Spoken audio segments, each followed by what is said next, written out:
que cambió la historia de Guatemala, y me estoy refiriendo a los acuerdos de paz. Pero para ello vamos a hacer una pequeña reseña histórica referente al enfrentamiento armado interno. Bueno, vamos a retroceder un par de años, o más bien un par de décadas, allá en el año de 1954.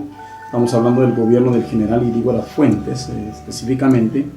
Bueno, se encontraba un grupo de oficiales, un grupo de guatemaltecos que se encontraban molestos por aquel rompimiento de la modernización de aquella época, y bueno, se levantan en armas con la idea de realizar cambios políticos y fortalecer la democracia que ya no existía en ese tiempo.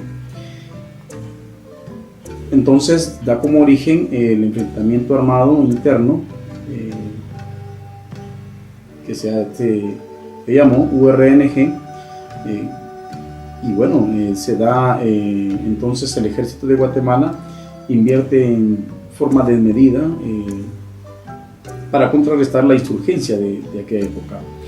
Todo esto pues nos lleva a muchas violaciones, específicamente a los derechos humanos, empobrecimiento. Tenemos, por ejemplo, que nos afecta la salud, la educación y la carencia de viviendas, el tema de la reforma agraria, la marginación de los pueblos indígenas y la defragmentación de una sociedad. Bueno, este enfrentamiento armado dura hasta el año de 1996, ¿verdad? Específicamente el 29 de diciembre de 1996.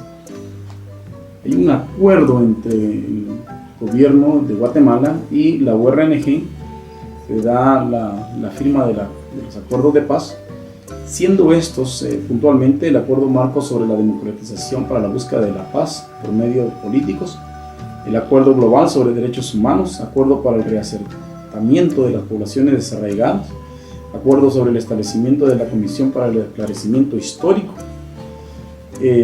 acuerdo sobre identidad de derechos y los pueblos indígenas, acuerdo sobre aspectos socioeconómicos y situación agraria, acuerdo sobre fortalecimiento del poder civil y función del ejército en la sociedad democrática, acuerdo sobre el definitivo cese al fuego, acuerdo sobre reformas constitucionales y régimen electoral, acuerdo sobre la base para la incorporación de la unidad revolucionaria, ¿verdad?, a la vida civil, acuerdo sobre el cronograma para la implementación y cumplimiento de la verificación de los acuerdos de paz y acuerdos de paz firme y duradera.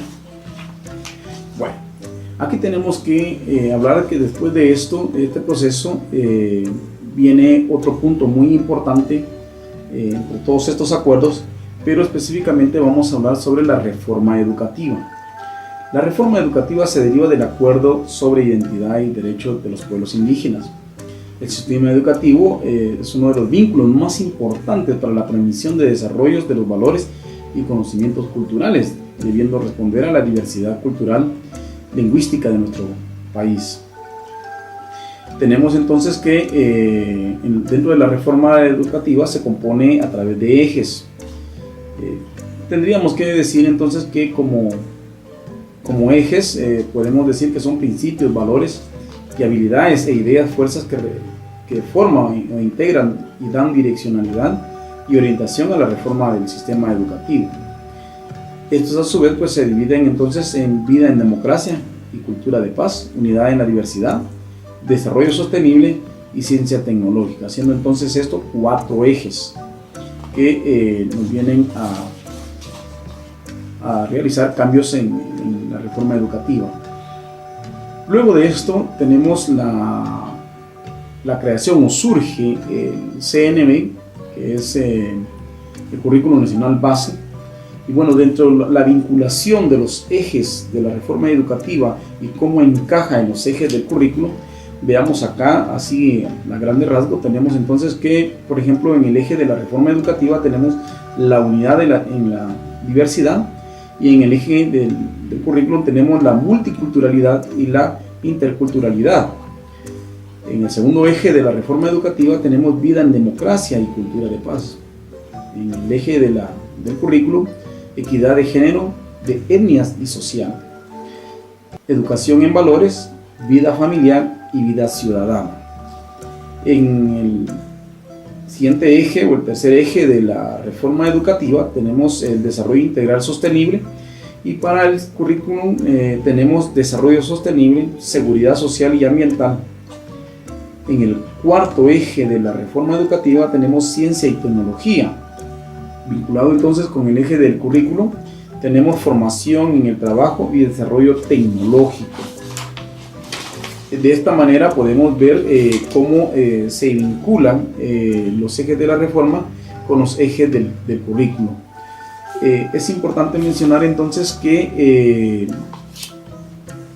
hoy en día tenemos ese reto aún de llevar a todas las escuelas CNB que se practique y poder concretizar aquellos acuerdos que se firmaron en el año de 1996. Dentro de los componentes de los ejes, por ejemplo, en la multiculturalidad e interculturalidad tenemos la identidad, la educación para la unidad, la diversidad y la convivencia de derechos de los pueblos. Dentro de sus subcomponentes tenemos personal, étnica, cultural y nacional. En la equidad de género y etnia social, que es uno de los ejes del currículum, tenemos la equidad e igualdad, género y autoestima, educación sexual, VIH-Sida, equidad laboral, equidad etnia y equidad social. Esto por mencionar algunas de los componentes del eje del currículum, ¿verdad?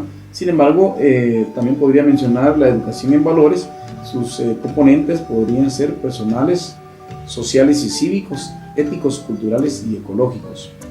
En vida familiar podemos hablar entonces de la organización y economía familiar, deberes y derechos de la familia, deberes y derechos de la niñez y la juventud, educación para la salud, prevención y erradicación de la violencia intrafamiliar, relaciones intergeneracionales, atención y respeto al adulto mayor.